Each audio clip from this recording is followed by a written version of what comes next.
Most people don't struggle with parables because they're difficult. They struggle because they're making a few simple mistakes and no one ever points them out.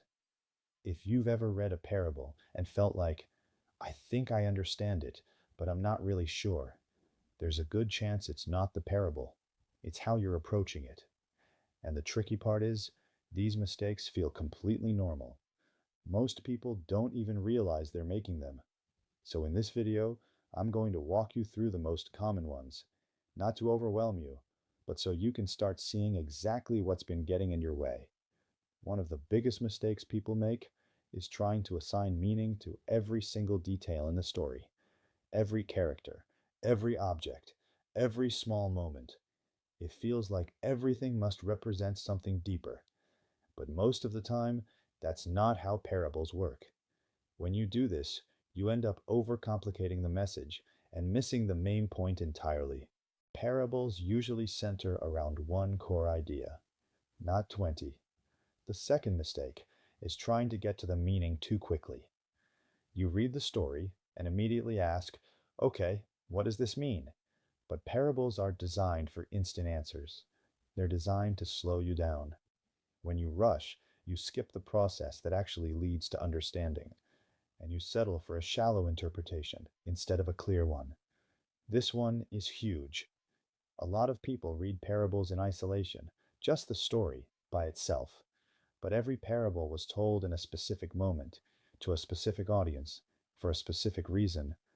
If you ignore that, you miss half the meaning. Sometimes the context tells you exactly why the parable was told in the first place. And once you see that, everything starts to make more sense. Another common mistake is trying to make the parable say something it's not actually saying.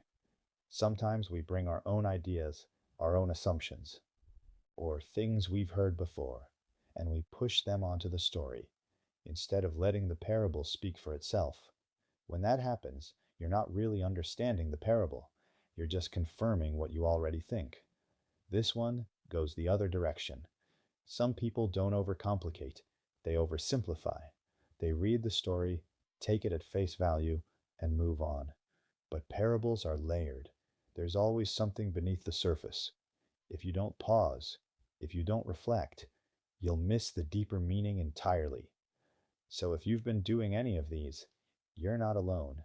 This is how most people read parables. But now that you can see these patterns, you can start to break them. And that's where things begin to change.